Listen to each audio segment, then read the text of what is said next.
Tao. Busy si ma'am talaga. Kaya nga. Nagtago Nagtago yung pansit. Pansit Canton. Oil. Hinog na. So, laki na. Oh, dilaw na nga, oh. Ako, sausaw din ako yan. Huwag ka nga ano na maasim. Wala, kunyari, Wala sa kaasim-asim. wala. Ay talaga. Sarap. Kutsara. Sarap.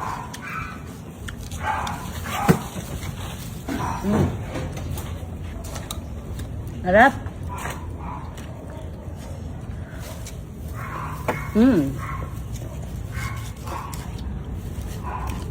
Slice mo lang. Sarap. Kapalan mo, gusto ko makapal eh. Maasim pag gawin nipis eh. Hi mga mamis! Today magluluto ako para sa special fiesta salo-salo with my family. At syempre, pag sinabing fiesta, dapat maramihan ang handa. At lulutuin ko ang pinakapaboritong ulam ng buong pamilya, ang kaldereta at fried chicken. Buti na lang nagpadala yung cousin ko from the US gamit ang Sendwave, kaya masaya at sulit ang salo-salo. Kapag may special occasions like fiesta, malaking tulong talaga yung support ng loved ones natin abroad. Mga mamis, alam niyo ba, mas madali na ang pag-transfer ng funds from US to Pinas because of Sendwave. Safe, mabilis, and super simple lang gamitin. Plus, it has amazing exchange rates pa. If you are in the US, here's how simple it is to download Sendwave. After downloading the Sendwave app, mag-register lang and log in. Click mo yung recipient name, piliin ang country, then select kung saan ipapadala. Pwede diretso sa bank account, mobile wallet, or cash pick-up locations na malapit sa kanila. Ilagay lang yung recipient details at amount, then send na. Ganun lang kadali. Gamitin nyo ang promo code ko ng okay na to para may $20 free credit sa first transfer nyo from US to Pinas. Okay na to. Bilang nanay, wala nang masihigit pa sa saya kapag kumakain ng sama-sama. Kahit malayo ang pamilya natin abroad, may paraan para maramdaman pa rin natin yung suporta at pagmamahal nila. Hindi man laging kumpleto sa iisang lugar, pero sa ganitong salo-salo, parang magkakasama pa rin kami. Ito ang tunay na fiesta. May pagkain, may tawanan, at may pagmamahalan. Thank you, cousin sa US, at salamat, Sendwave. Feel na feel namin ang fiesta. Magluluto ulit tayo today. Yes po. For lunch. Happy Saturday po sa inyong lahat.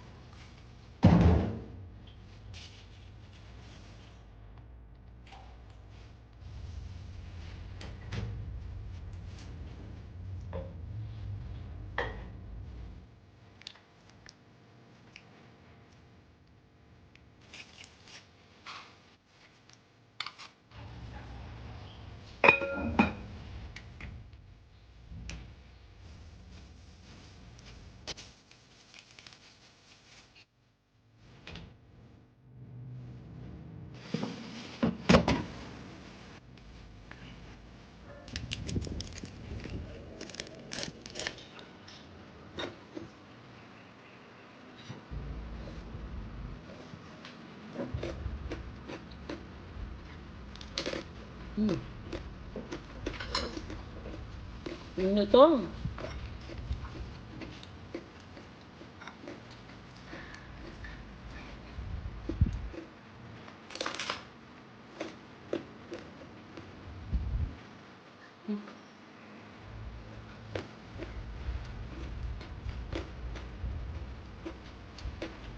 Sarap!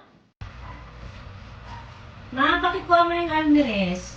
Naiwan ko sa bahay eh. Ano na naman yan? Utos ka na naman. Tawag ka ng mama, tapos uutos lang. Akala ko, ma, ito, bigay ko sa'yo. Dapat ganun. So naman, si mother naman. Minsan-minsan lang naman eh. Sige na mother, kunin mo na. Thank you po!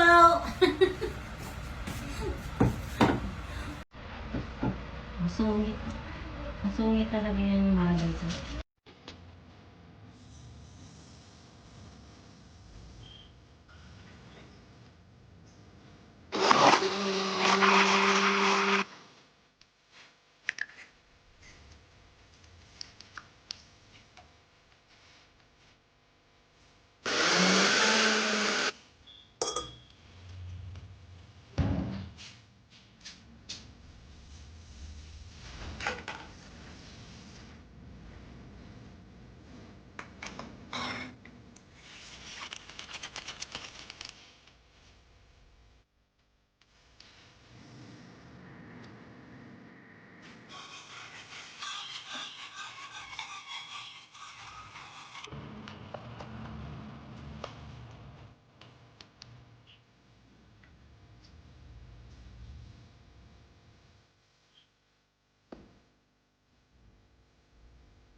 Tikman niyo to, habang mainit. Parang bibingkang mo ano yun ah.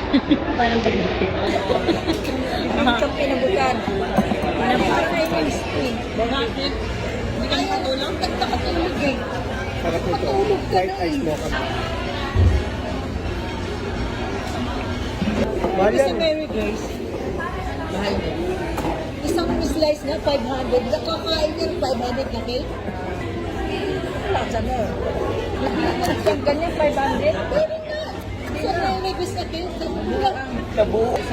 Bakit hindi ka na nagbabayad? Mary Grace. Anak mo si Mary Grace eh. Hindi ka ba?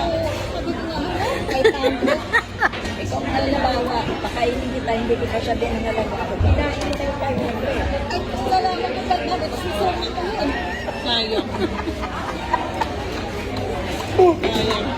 Wait lang, anong masarap?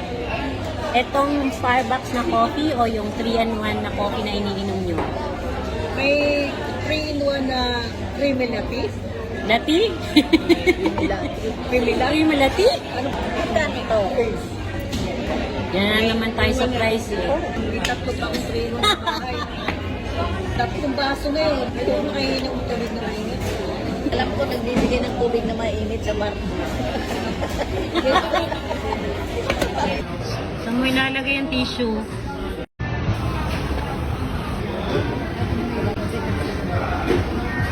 Thank you po.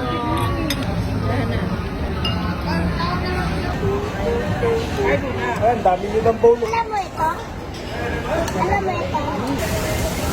Alam, Ah,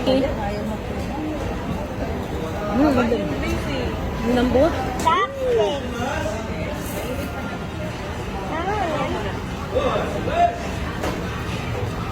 Init ba?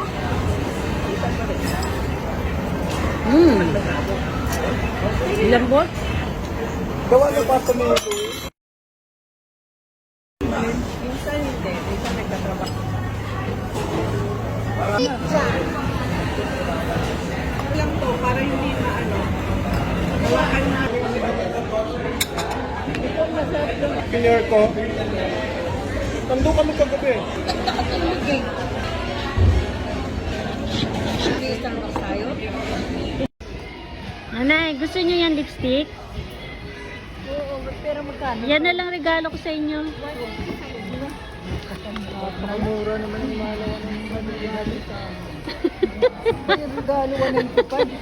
Ano magregalo? Dalayasan mo naman. Ayan. Bili na lang ang lalaki.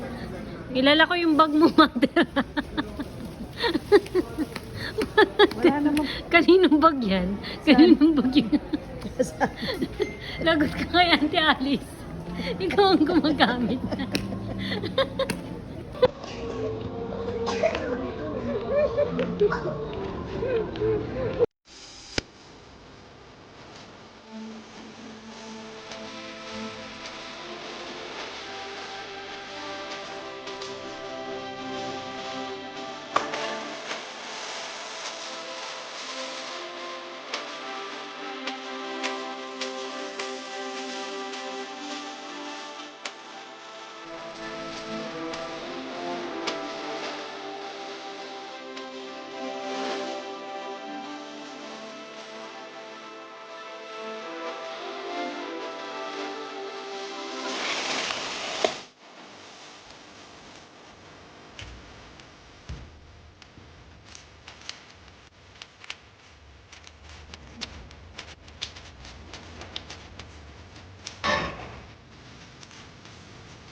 Siyempre, gamit ko ay El Real na bukod sa masarap at masustansya, tipid pa sa gastos, pero di tinipid sa lasa.